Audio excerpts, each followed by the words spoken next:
लड्डू गोपाल का आशीर्वाद। बहुत समय पहले की बात है। एक गांव में एक सासू माँ रहती थीं। उनका मन बहुत भोला था और उन्हें लड्डू गोपाल से बहुत प्रेम था। सुबह उठते ही सबसे पहले वे लड्डू गोपाल को स्नान कराती, सुंदर वस्त्र पहनाती, भोग लगाती और पूरे दिन सेवा में लगी रहती। उनकी एक ही इच्छा थी कि उनके घर में जल्दी से नन्ही किलकारियां गूंजे। वे चाहती थी कि उनकी बहू जल्दी माँ बन जाए और घर का आंगन हंसी खुशी से भर जाए। लेकिन 1 साल बीत गया, फिर भी बहू माँ नहीं बन सकी।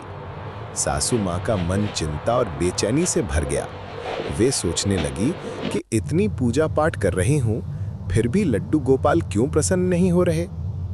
इसी चिंता के साथ एक रात जब वे भजन गाकर सोईं, तो उन्हें एक अद्भुत सपना आया।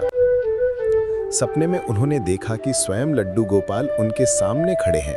नन्हे नन्हे हाथों में मक्खन लिए मुस्कुराते हुए बोले, माँ, तुम रोज मेरी सेवा करती हो, मुझे भोग लगाती हो, मेरी आरती करती हो, लेकिन क्या तुम जानती हो मैं कब प्रसन्न होता हूँ?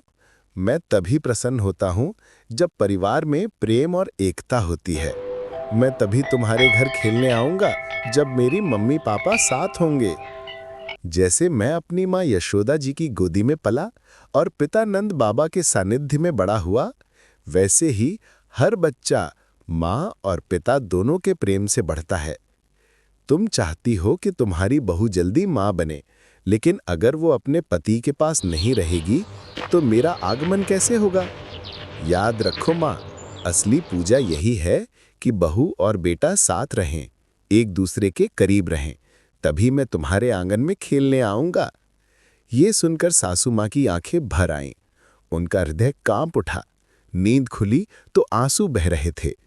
उन्होंने समझ लिया कि लड्डू गोपाल ने उन्हें सच्चा संदेश दिया है। अगले ही दिन उन्होंने अपनी बहू को बुलाया और प्रेम से कहा, बेटी, अब तुम अपने पति के पास रहो। मैं यहीं से तुम्हें और लड्डू गोपाल को आशीर्वाद दूंगी। मेरा सबसे बड़ा पूजन यही है कि तुम दोनों साथ रहो, खुश रहो और जल्दी से हमारे घर में नन्हा मेहमान आए। बहू की आंखें भी खुशी से छलक पड़ी और सचमुच कुछ ही समय बाद घर में किलकारियां गूंज उठे। मंत्र 1।